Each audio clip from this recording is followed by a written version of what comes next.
Power Rangers is exactly as silly as it's supposed to be. It's hard to say what's more indicative of Hollywood's franchise happy, nostalgia-centric present, the fact that there's a new Power Rangers movie in theaters with a budget of over $100 million, or the fact that it's pretty good. It seems that studios long ago hit rock bottom in their efforts to mine every marginally beloved piece of pop culture from a certain generation's childhood to make new reboots and sequels. Nonetheless, they kept digging, and the latest result is Power Rangers a bizarre mishmash of teen drama, kitschy sci-fi action, and a heap of winking throwbacks for children of the 90s. It sounds like a holy mess, but incredibly, it succeeds, on the back of some extremely self-aware charm. The 1993 children's TV series Mighty Morphin Power Rangers was itself a bizarre mishmash. It cut together action scenes from a Japanese TV series, the long-running Super Sentai, in which costumed heroes fought strange monsters and giant robots, with footage of American actors playing high school students. It was a huge success, pitched right at second graders, a violent, pleasantly tacky blend of genres and visual aesthetics designed to sell toys. In 2017, this is what amounts to a beloved pop cultural property, with every comic book and children's toy line already franchised to the gills. There are only so many options left to fling at viewers in this hyper-extended summer season. Happily, this new Power Rangers seems delighted by the ridiculousness of the work it's adapting. Though there is some effort to move beyond the Saved by the Bell approach of the original show and pump in a grittier teen vibe, think Riverdale, or a sillier Friday Night Lights, this is still a movie that opens on a scene set in the Cretaceous period, where a nude and blue-skinned alien called Zordon, Bryan Cranston, summons a meteor to strike the Earth to wipe out his nemesis Rita Repulsa, Elizabeth Banks. The dinosaurs, it seems, were unintended collateral damage.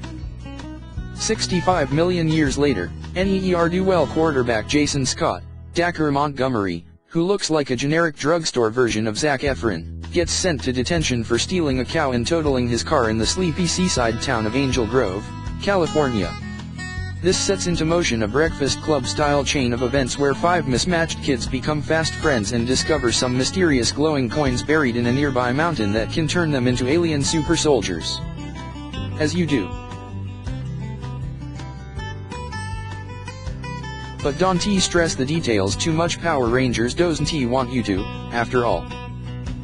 It's mostly going for high school buddy comedy crossed with some mildly psychedelic sci-fi nonsense. Jason's new friends are Kimberly, Naomi Scott, a former cool girl now on the outs from her cheerleader friends after a cyberbullying scandal, Billy, R.J. Seiler, an autistic boy who's good with gadgets, Trini, the singer Becky G, an outsider who hints that she's questioning her sexuality, and Zach, Ludi Lin, an aggressively enthusiastic Chinese-American bro who's not afraid to brag about how much he loves his mother. Every line of dialogue ranges between clumsily heartfelt and nakedly absurd. The performances are all likable, though only Seiler's could be called truly proficient. The others make up for it with sheer enthusiasm, which Power Rangers has in spades. Going in, I feared this film would feel blandly competent, that it would be a brand exercise with too much money behind it to embrace its forebear's lovable weirdness. Not so. Though some of the movie's oddest moments feel inadvertent, like the suddenness with which it lurches between angsty conversations about revenge porn and chase sequences involving robotic mastodons, Power Rangers always remembers not to take itself seriously. How could it, when its plot concerns a 65-million-year-old alien diva trying to dig up an ancient crystal that's buried below a Krispy Kreme?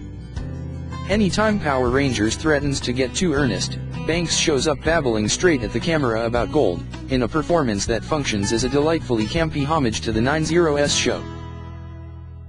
Cranston, honoring his years of work as a voice actor on the show, is a little more routine as the Rangers' mentor Zordon, barking orders at them from behind a spaceship view screen.